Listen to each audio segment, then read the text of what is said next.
High বন্ধুরা, welcome to my channel and my ID British English এবং American ইংলিশের মধ্যে বন্ধুরা অনেক জটিল এবং কঠিন, সহজতর, অনেক অ্যাকসেন্টগত, স্ট্রেস, প্রনাউন্সিয়েশন, স্পেলিং, শব্দের পার্থক্য, এরকম অনেক আমরা ভিন্নতা লক্ষ্য করে থাকি ব্রিটিশ এবং আমেরিকান ইংলিশের মধ্যে বন্ধুরা।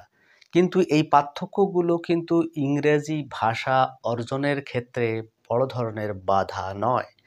রিপিট, এগুলো পার্থক্য কিন্তু ইংলিশ ভাষার জ্ঞান অর্জনে বড় ধরনের পার্থক্য বা বাধা সৃষ্টি করতে পারে না। কাজেই বন্ধুরা এগুলো জানলে পরে আমাদের কি হয়, আমাদের ম্যাচুরিটি বেশি বৃদ্ধি পায়। তাই আমি আজকের এই ভিডিওতে বন্ধুরা ব্রিটিশ ইংলিশ এবং আমেরিকান ইংলিশের মধ্যে বানানগত কিছু পার্থক্য নিয়ে হাজির হয়েছি।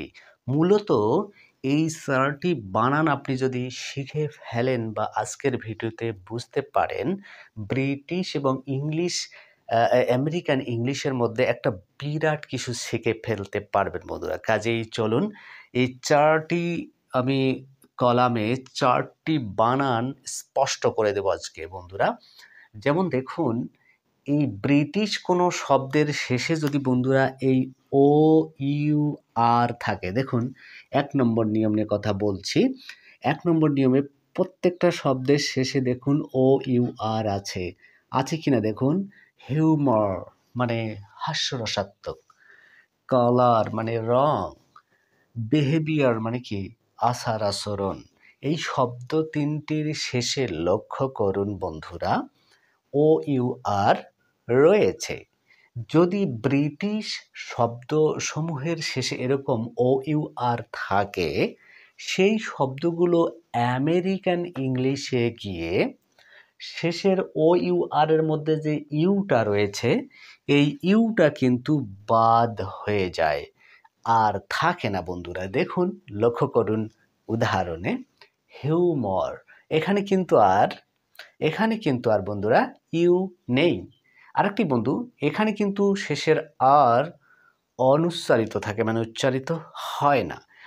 আমেরিকান স্টাইলে কিন্তু বন্ধুরা আর উচ্চারিত হয়। তাহলে উচ্চারণ এখানে কি হবে? হিউমর। এখানে কি হবে? হিউমার। এখানে কি হবে? কালার। এখানে কি হবে? কালার। এখানে কি হবে বন্ধুরা? বিহেভিয়ার। এখানে হবে বিহেভিয়ার, আর র যাবে না। আর এখানে উচ্চারণ হবে বিহেভিয়র, অর মানে আর উচ্চারণ হবে। 2 নম্বর নিয়মে চলে আসেন বন্ধুরা। যদি দেখেন ব্রিটিশ শব্দসমূহের শেষে আর ই থাকে, কি থাকে বন্ধুরা? আর ই থাকে। ব্রিটিশ শব্দসমূহের শেষে যদি আর ই থাকে, সেটার আমেরিকান করার সময় বন্ধুরা এই ইটা আর এর সামনে চলে আসে। উদাহরণ লক্ষ্য করুন বন্ধুরা, সেন্টার, এখানে সেন্টার। লিটার শেষের আরটা প্রায় অনুচ্চারিত হবে, লিটার। আর এখানে দেখুন লিটার। তাহলে বন্ধুরা এ হলো ব্রিটিশ এবং আমেরিকান ইংলিশের শব্দের মাঝে বানানগত পার্থক্য। 3 নম্বর নিয়মে চলে আসেন বন্ধুরা। 3 নম্বর নিয়মে আমরা দেখতে পাচ্ছি যে যেসব শব্দের শেষে আইএসই প্রত্যয় বা যেটাকে আমরা সাফিক্স বলি, এই সাফিক্স আই যেসব শব্দের শেষে থাকে ব্রিটিশ স্টাইলে এই সাফিক্সটা থাকে শব্দের শেষে আইএস সেটা আমেরিকান স্টাইলে বানান করতে গিয়ে আইজেড হয়ে যায়। যেমন কমন দুটি শব্দ উদাহরণ নিয়েছি বন্ধুরা, দেখুন রিয়েলাইজ শব্দের শুরুতে কিন্তু ব্রিটিশের আর উচ্চারিত হয়, রিয়েলাইজ। তাহলে এইটা দেখুন রিয়েলাইজ, বানান উচ্চারণ কিন্তু আইজ উচ্চারণ ঠিকই থাকবে, কিন্তু এখানে জেড আর এখানে এস।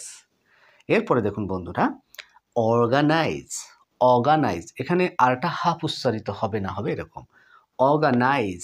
এখানে দেখুন অর্গানাইজ, এখানে আপনি আর স্পষ্ট উচ্চারণ করবেন। এরপরে দেখুন বন্ধুরা 4 নম্বর নিয়ম, যদি ভাওয়েলের পরে আর আসে অথবা শব্দের শেষে আর আসে ব্রিটিশ ইংলিশে, তাহলে কিন্তু বন্ধুরা আর উচ্চারিত হয় না।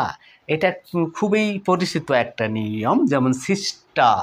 কিন্তু এখানে আমেরিকান স্টাইলে এসে বন্ধুরা আর কিন্তু উচ্চারিত হবে সিস্টার, সিস্টার, সিস্টার।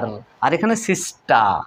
এরপরে আর একটা উদাহরণ দেখুন বন্ধুরা, সার্ভিস, সার্ভিস। এখানে কিন্তু ভাওয়েলের পরে আর রয়েছে, এখানেও কিন্তু আরটা প্রায় অনুচ্চারিত হবে সার্ভিস, সার্ভিস, সার্ভিস। আর এখানে সার্ভিস, এখানে কিন্তু আর উচ্চারিত হয়ে থাকে বন্ধুরা। তাহলে আমরা এই ভিডিওতে বানান সম্পর্কিত, অর্থাৎ ব্রিটিশ এবং আমেরিকান ইংলিশে বানানের যে পার্থক্য, সেই বানানের আমরা পার্থক্য দেখলাম বন্ধুরা। শব্দের মাঝে এই কয়টি নিয়মের বানান অনেক বেশি কার্যকরী এবং এবং বলা যায় অনেক গুরুত্বপূর্ণ বন্ধুরা। তো কাজেই আজকের এই ভিডিওতে ব্রিটিশ এবং আমেরিকান ইংলিশ স্টাইলের বন্ধুরা বানান সম্পর্কিত যে 4টি নিয়ম জানলাম, তা অনেক বেশি গুরুত্বপূর্ণ। আশা করি ভিডিওটি দেখে আপনার ভালো লাগবে। ব্রিটিশ এবং আমেরিকান ইংলিশ সম্পর্কে একটা সুন্দর ধারণা পেয়েছেন বলে আমার বিশ্বাস। বন্ধুরা, যদি ভিডিওটি ভালো লেগে থাকে অবশ্যই একটি আপনার অ্যাপ্রিসিয়েটিভ একটি মূল্যায়ন কমেন্ট করবেন এবং এ সম্পর্কে আপনার মতামত জানিয়ে আমাকে উৎসাহিত করবেন। আর শিক্ষার আলোকে শেয়ার করে ছড়িয়ে দেবেন সবার মাঝে। লাইক কমেন্ট করতে ভুলবেন না বন্ধুরা। দেখা হবে অন্য কোনো ভিডিওতে। See you again, love you, সালাম আলাইকুম, আল্লাহ হাফেজ।